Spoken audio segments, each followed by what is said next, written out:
so that's all the other stuff, and then it's that structural issue. If you look at your graph that you just showed now with the labor costs, I find that very interesting because this week, Deputy President Cyril Ramaphosa is sitting, and last Monday he sat with President Zuma and the leaders of trade unions, COSATU, NACTU, FEDUSA and the other one, I think AMCU was there as well.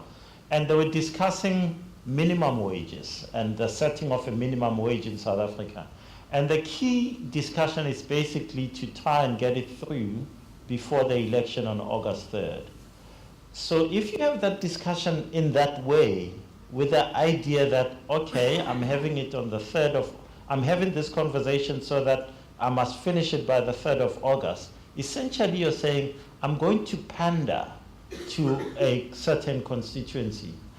And that is problematic for me. It's problematic for me for the reason that you mentioned earlier. Sorry, I'm extrapolating here, but help me along. But the point you mentioned earlier is, what does a big drubbing at the polls do to the ANC? And if the ANC is going to play politics with real issues like unemployment, for example, so if you set a minimum wage, and I'm all for a fair, decent minimum wage, but if you set a minimum wage that employers can't afford, they're going to say, well, I'll put my factory in China or in Vietnam or whatever.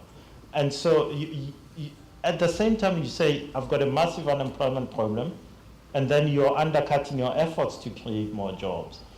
And if you're doing it merely to get votes or to get COSATU's vote, you're playing populist politics. And so that danger is one that I would have hoped the ANC doesn't make. It says what's best for us as a country and for everyone else, instead of just for the few, and the few are the people who are employed and are in trade unions. And that's the populist flag, if you will, that you're raising. And I would say that's a real issue.